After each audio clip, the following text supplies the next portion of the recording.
above as well as under the water. Sperm whales,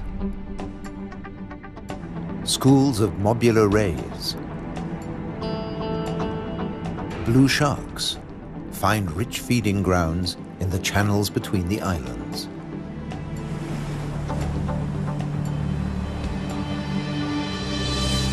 Nutrient-rich reefs draw in life. Blue whales seek out tons of krill in ocean depths. Here, around the Azores, Europe's wild islands.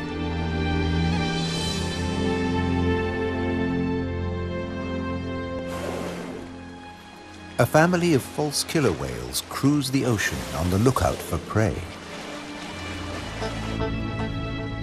A blue shark patrols alone.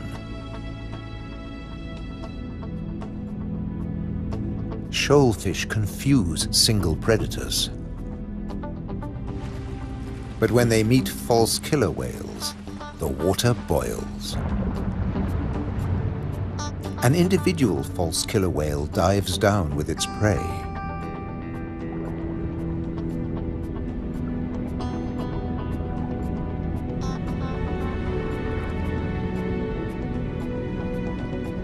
A blue shark comes late to the feast, drawn by scent molecules. But this morsel presents a problem.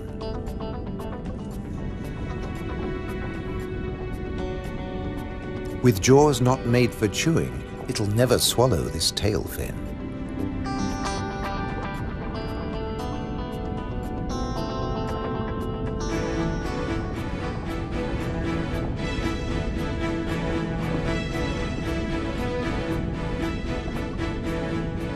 Most fish force water through their gills to breathe.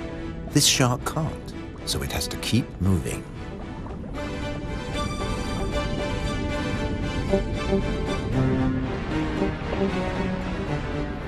Near the surface, another blue shark is demolishing a tuna. This job its teeth can do: shake and take.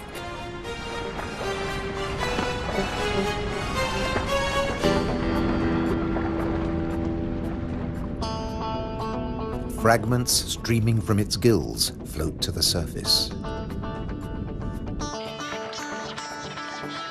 A little extra for the seabirds.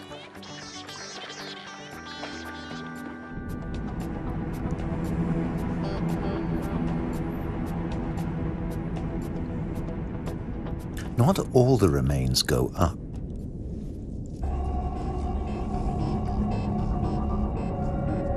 Spread by the current, the scent draws a moray eel from its cave.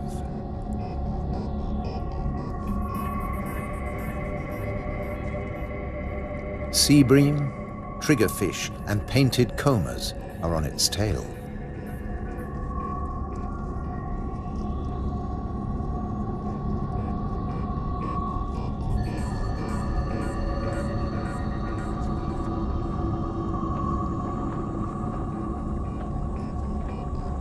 The ocean around the Azores is not short of flesh.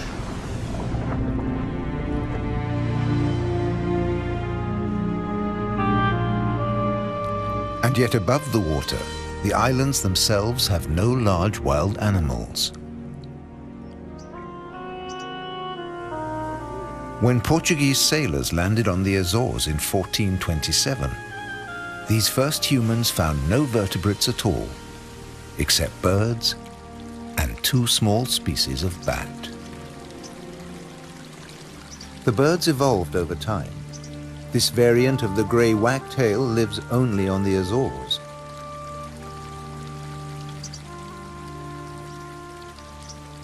With head feathers a different color from its European relatives. Whole islands have changed too. Santa Maria must have been much warmer once.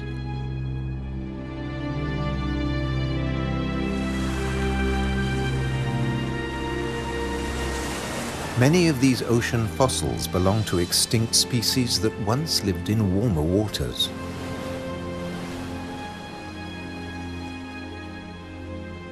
The water temperature may have fallen, but not the diversity of species.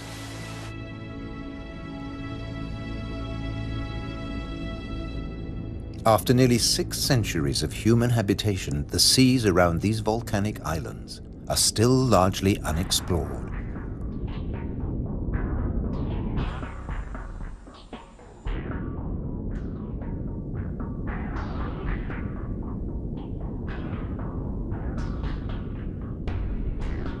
This is the world of the anglerfish.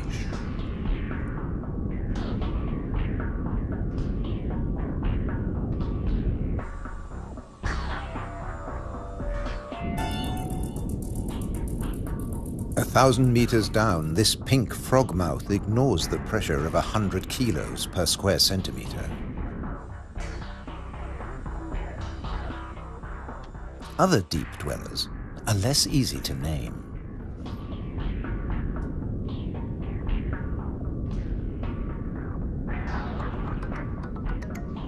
In the darkness, it's easy to underestimate your prey. It has to fit into your stomach.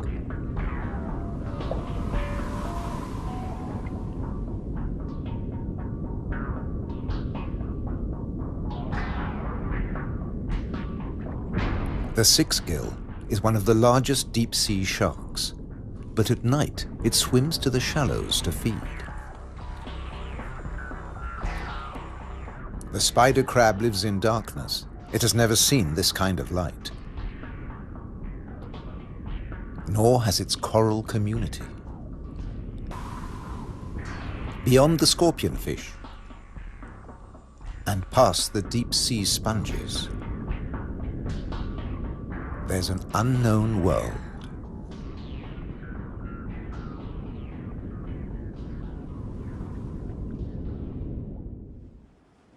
Imagine the Atlantic between Europe and America 8 million years ago.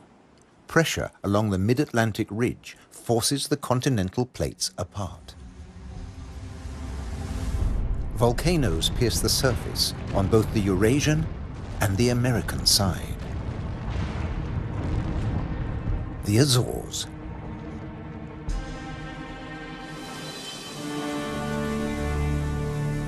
Most of the volcanoes are dormant. Water, not lava, fills their craters.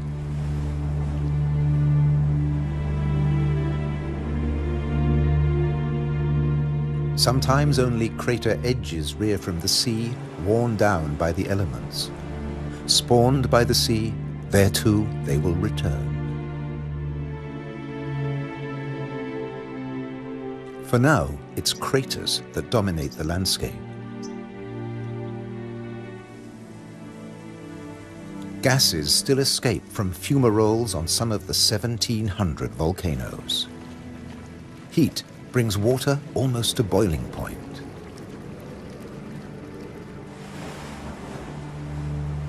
A massive eruption hit Fayal Island 60 years ago.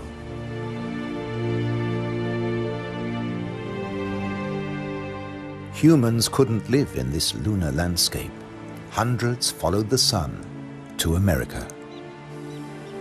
On the volcano's slopes, life had to begin again. Birds were pioneers on naked rock.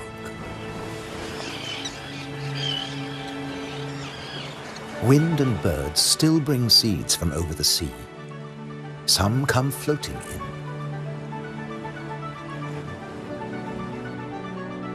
Humans brought the Hottentot fig, and plants create the first soil on bare rock.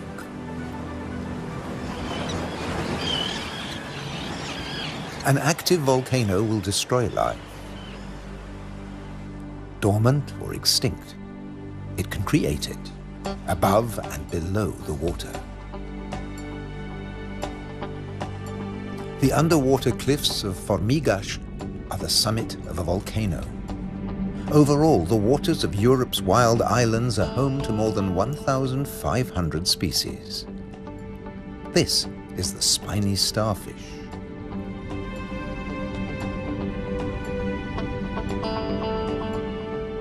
There are 530 fish species, like the damselfish, swarming along reef ledges.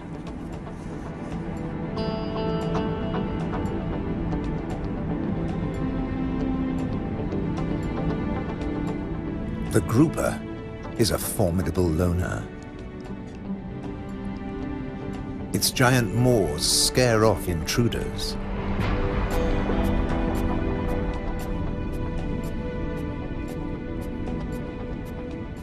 The barred hogfish is a lot prettier than its name. It's a protogynous hermaphrodite like its cousin, the grouper. It starts off female until it reaches a certain length. Then it becomes a male, aggressively defending its territory.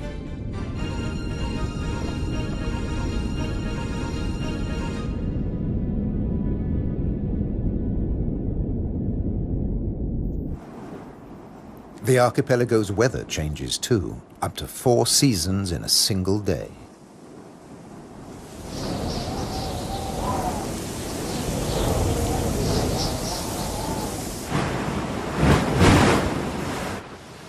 And when the winds blow above, down below, no one is safe. The storm surge tears into the sea floor. But turbulence won't deter European eels from their prey. They're adaptable, living equally happily in salt and in fresh water. This is just swell. Heavy surf stirs up food. For some, that means come out and eat. For others, take cover. The powerful grouper hides in his rock grotto.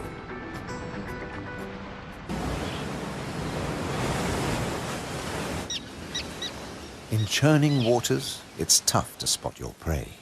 But the common terns have no choice. The first chicks have hatched, and they're waiting to be fed.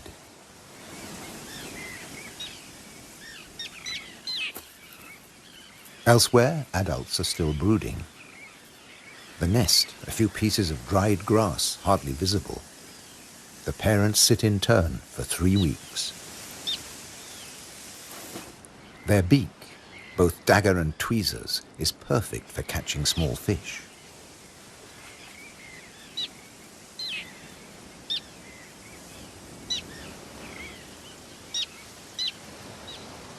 "3,000 pairs breed here.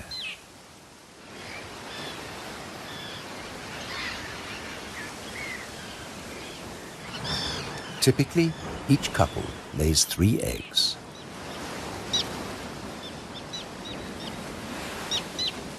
The chicks are fed for 4 weeks, till they can fly as well as their parents.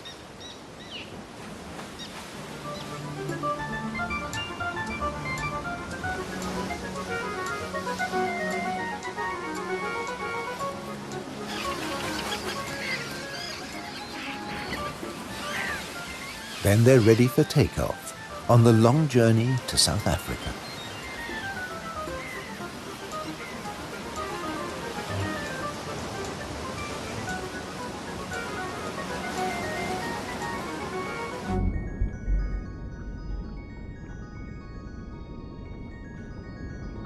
Under the water, survival can depend on staying still, very still, like a wide-eyed flounder.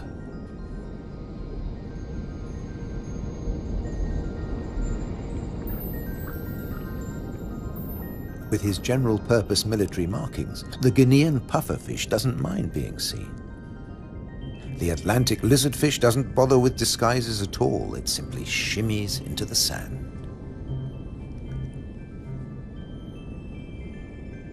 This may fool both its prey and its predators.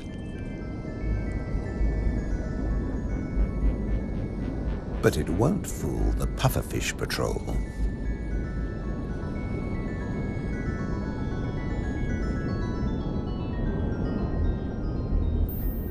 The shamefaced crab folds its pincers to protect its gills and digs itself in.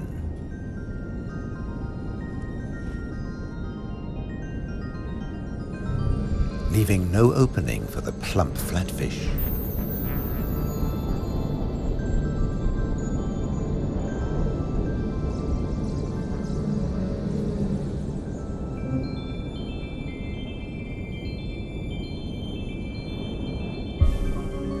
Bye. A starfish flees at top speed from a marauding snail.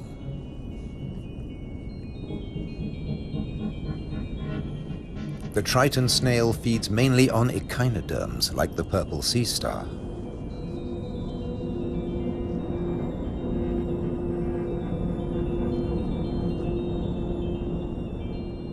It's no big deal for an octopus. No pickings for it here.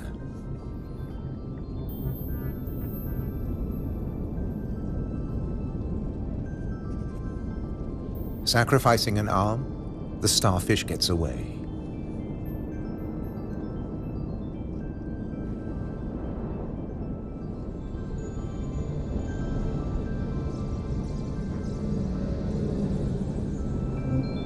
It's escaped with its life, and the limb will grow again. These wild islands in the Atlantic are a freshwater reservoir. Vast amounts of seawater vaporize in the warm ocean air, and freed of salt, they unload onto the Atlantic islands.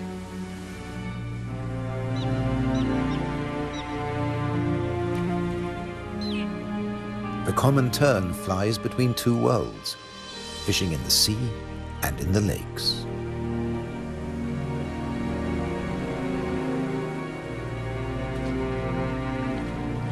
Humans brought the freshwater fish to these islands. Water flows straight off the impervious lava rock.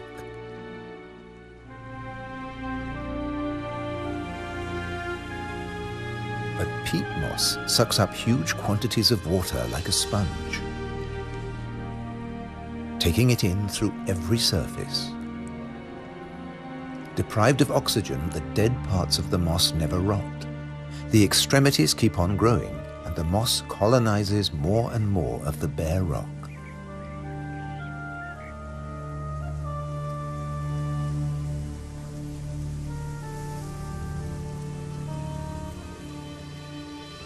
Just beneath, more than 270 caves pierce these wild islands, dark and cold. Perfect for isopods, crustaceans that have their breathing organs in their legs. Or for cyanobacteria, a life form that has existed for nearly 4 billion years. Cooling lava drops create amazing shapes. Shark's teeth. It's a hollow, secret world, just waiting to be filled. Past the undersea threshold of the Azores, it's permanent night. Perfect for a nocturnal common stingray.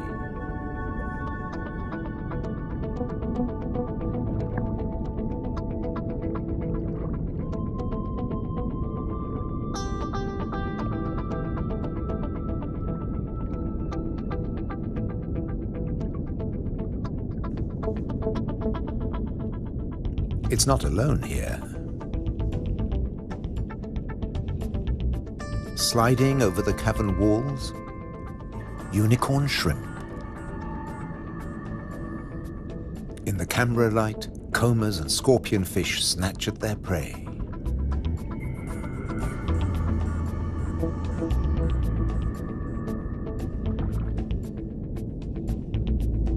The brown moray eel is cleaning up on the cavern floor.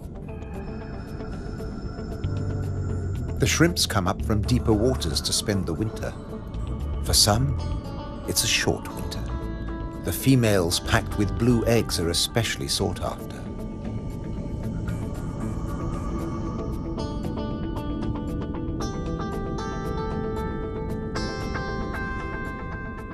The shrimps also live off crustaceans, their own species. What's left of the moray eel's dinner?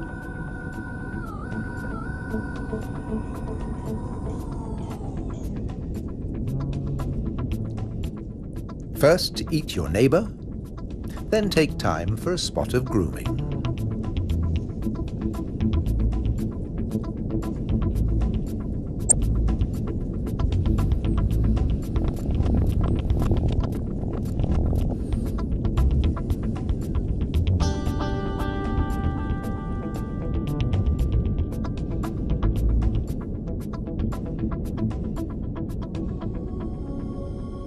Nearby, on the rocks, an octopus with a human face reaches out.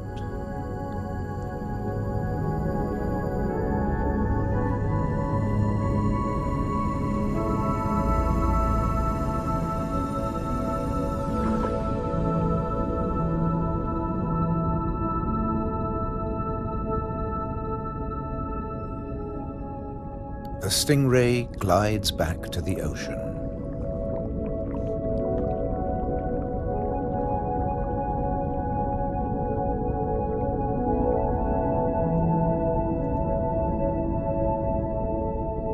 Passing the hundreds of bristleworms growing in front of the cavern.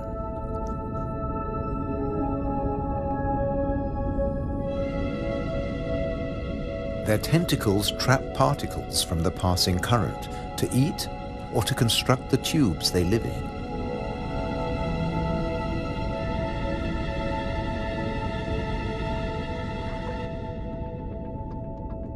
Deeper down is a mysterious place, a rare sight in the Azores, a garden of soft corals. They don't make chalk exoskeletons like their tropical cousins.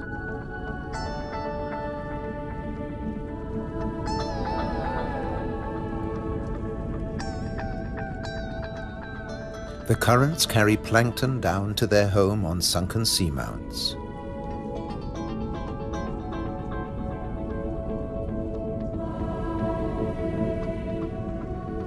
The venomous buried anemone is active only at night. During the day, it contracts.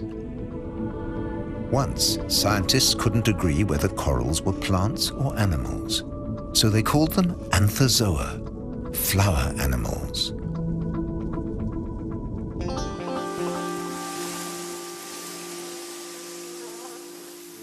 No doubt about these. All the flowers on Europe's wild islands arrived from somewhere else. Hydrangeas came from Asia. Natural boundaries between fields. They're a symbol of the Azores.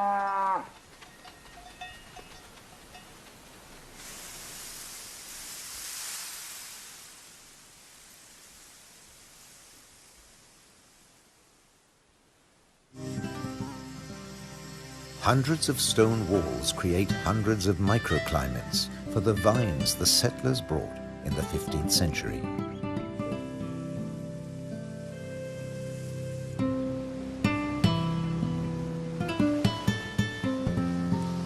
"400 years later, the vineyards were abandoned as islanders left for America.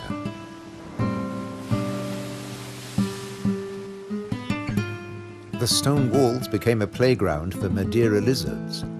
They were brought here by seafarers too.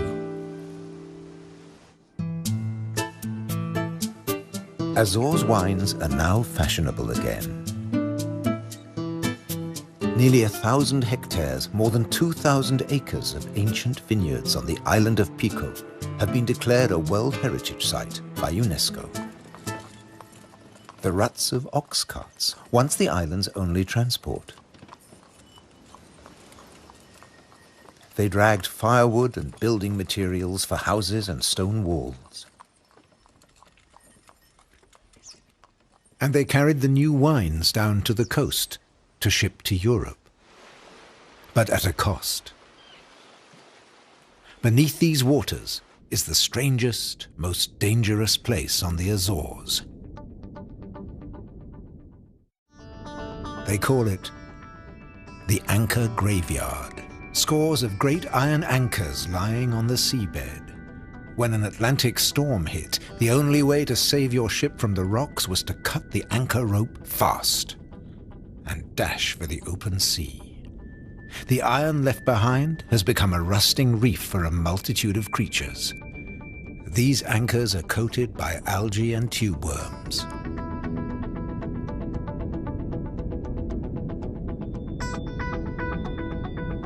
A shark's outline protects hiding fish. The grim-looking sea robin feels its way.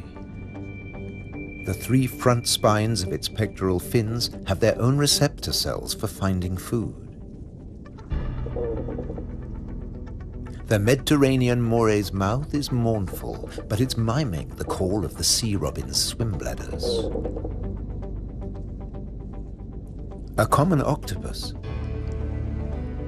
discreetly searches for food. It will fit in anywhere.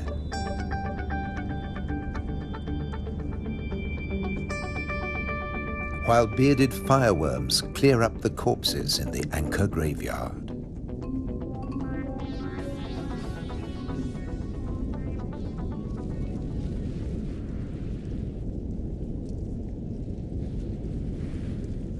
They are the mobile relatives of the immobile tube worms.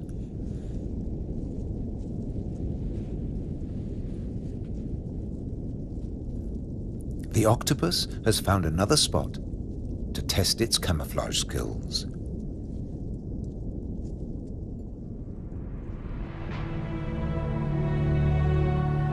Above water too, human presence is everywhere, even in the craters.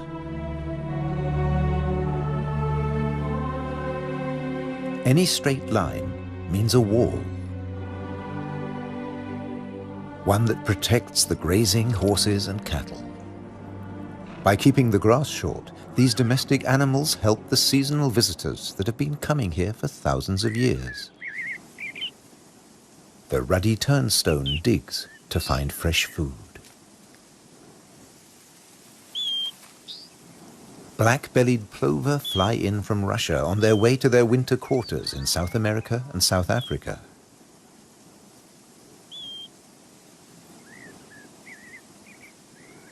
The ruddy turnstone drops in from the Arctic. The northern wheatear arrived from Canada via Greenland. The American pipit drifted in from North America. The blackbird? Well, it's here all year round. It's an endemic variety. The male is darker and glossier than its mainland cousin. Birds have to transport their own weight. A little body can be a big advantage on a long journey. But weight doesn't matter to other migrants. They're supported by water.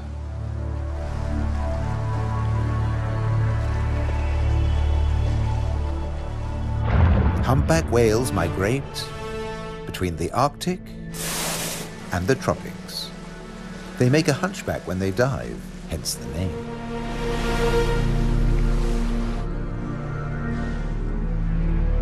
A pod of fin whales, the blue whale's closest relatives, the two species can interbreed. They swim back and forth between Arctic and subtropical waters.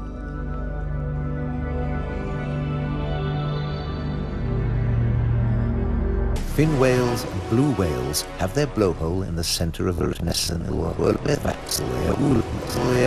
their skulls. Sperm whales have theirs on the left.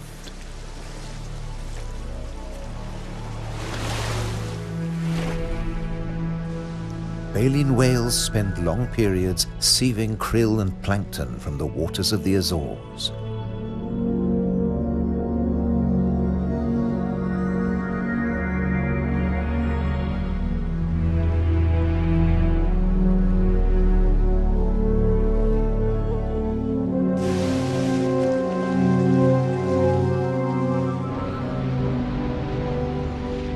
They leave their excreta behind them. It feeds vegetable phytoplankton. Animal plankton eat the phytoplankton, and at the other end of the food chain are fish and the whales themselves. But a great deal of whale food comes from deeper down.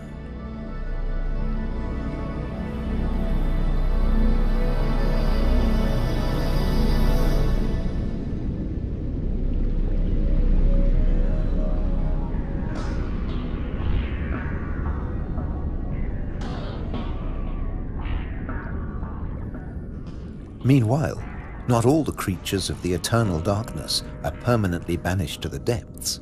Every night, countless organisms leave the realm of the bizarre anglerfish and rise into shallower waters. Colossal amounts of krill join them on the upward journey. A nightly vertical migration. Salps and bioluminescent comb jellies illuminate the greatest movement of biomass on Earth. All here to harvest the vegetable plankton or get eaten themselves. This innocent-looking blob is anything but. A Portuguese man-o'-war is a colonial organism, a conglomeration of polyps serving different functions. One polyp is the sail. Innumerable other polyps repel invaders or catch booty with tentacles that stretch up to 30 meters. On the right, a salp has become ensnared. Venom from stinging cells kills the prey. The tentacles drag it to the mouth.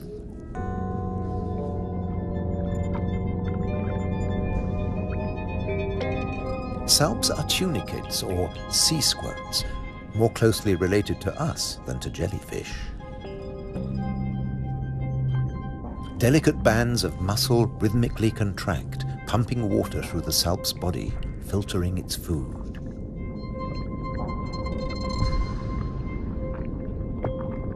Salps build into chains and can direct themselves through the water.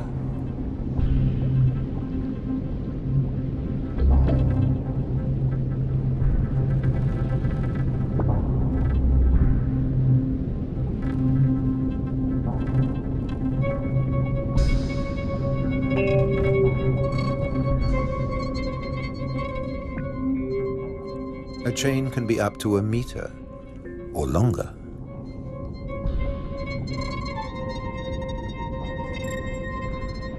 Unlike salps, many jellyfish have venomous tentacles.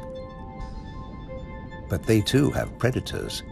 They're one of the favorite foods of loggerhead sea turtles. On their 5-year journey from the Florida beach where they were born, they swallow innumerable jellyfish immune to the venom. But there's another hitch. Comb jellies have no sting cells, but in the water they look a lot like drifting plastic.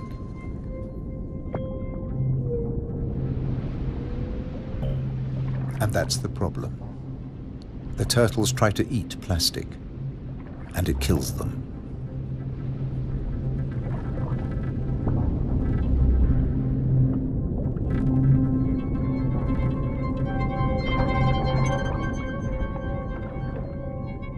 This is a great jellyfish hunter. At up to 3 meters in length, the ocean sunfish particularly relishes the Portuguese man-o'-war. But that too catches other jellyfish.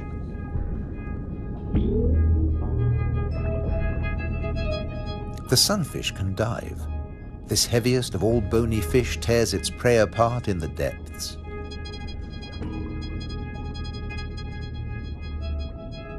The man-o'-war must stay on the surface, but it's a most effective hunter.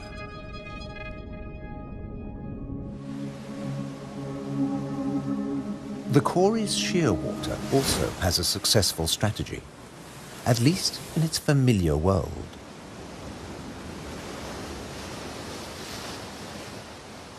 It deposits its eggs in niches high on the rocky cliffs. No surf, no high tide can reach its young. But now they face a new danger. Stray cats.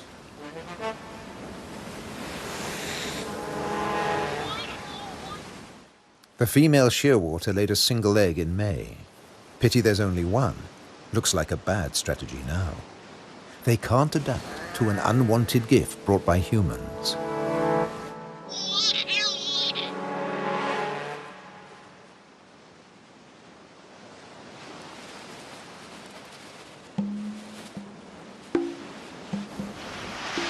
On the island of Corvo, more than 80% of predated chicks are the victims of cats.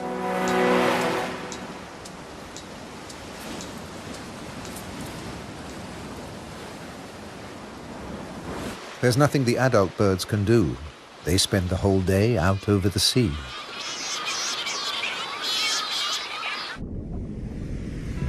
By contrast, periphyton, a mix of algae, bacteria, and microbes, stay where they grow, ruled by time and tide. Some quickly find a home on flotsam and jetsam. Attached and yet mobile, they drift across the ocean.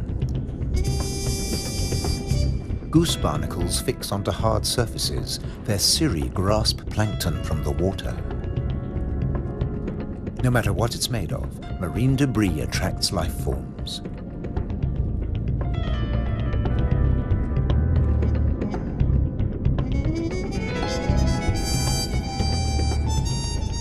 One of the ocean's fastest swimmers likes to stay close to flotsam, the mahi-mahi.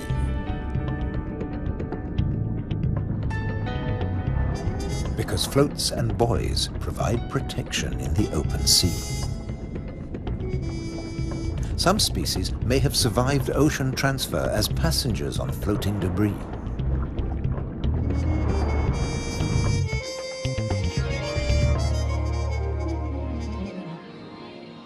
When shearwater breed, dusk brings a deafening chorus.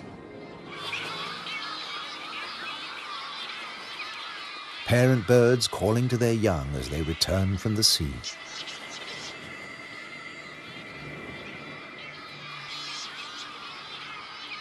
The birds recognize each other's cries.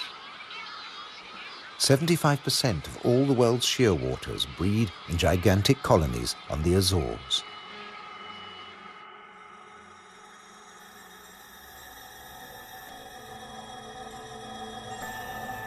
The name Madeira lizard says it all. This creature originated on a distant island. The Madeira wall lizard is very common on the Azores. It's one of the few reptiles found on these islands, and it's very fond of nectar. Invertebrates and vegetable matter complete its diet.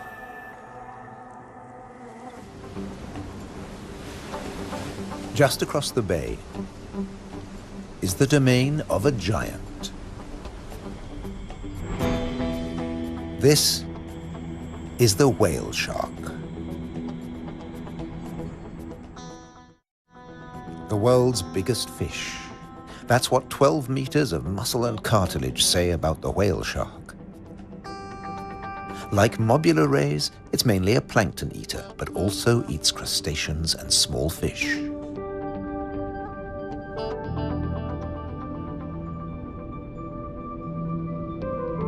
The rays' rolled fins on their foreheads direct the plankton into their mouths.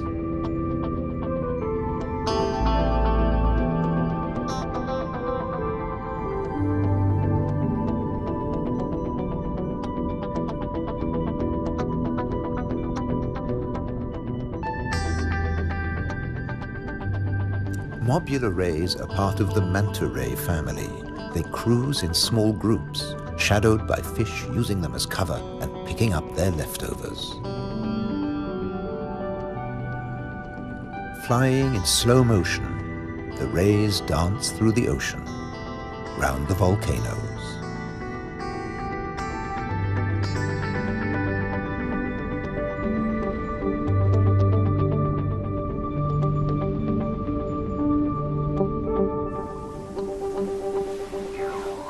High above, there's something stirring on the cliffside.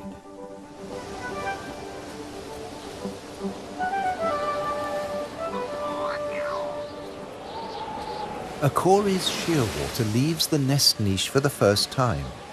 He doesn't know a thing about flying, but his parents have stopped feeding him. He has to learn to fly as fast as possible, or he'll never have a meal again.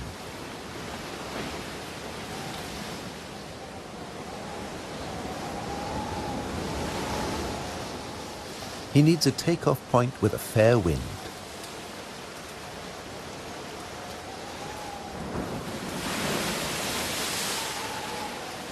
Even on the rocks, he looks unsteady.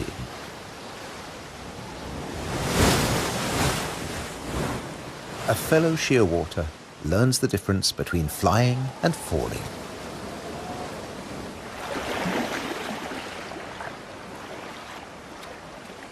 If you're already on the surface of the sea, there's nowhere further to fall. But getting aloft is even more difficult.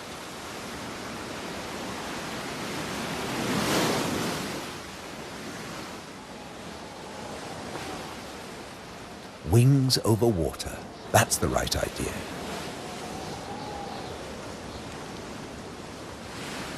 Taking off from the sea in a side wind?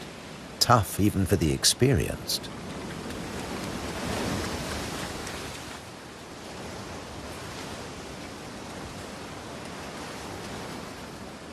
It's now or never. Pluck up your courage. Embrace the wind and off to South America.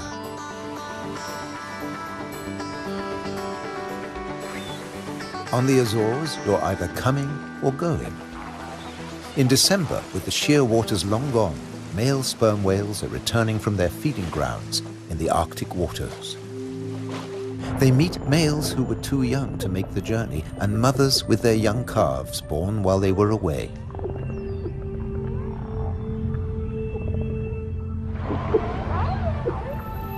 While the mother dives for food, her calf stays on the surface. It'll be 2 years before he dives with the group.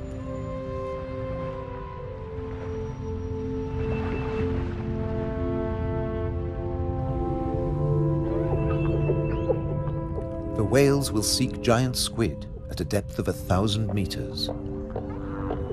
At 18 meters and weighing in at 50 tons, sperm whales are the world's biggest toothed whales.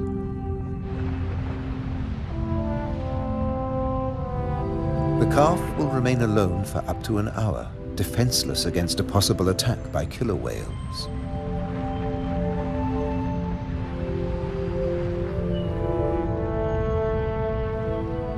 Finally, the group return from the deep.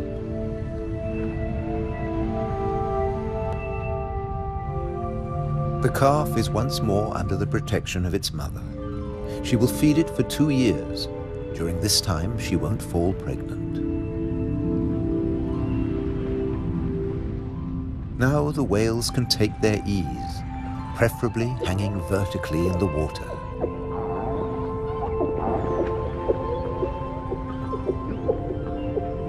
Someday the calf will join the long migration to the Arctic, before returning to Europe's wild islands, the Azores.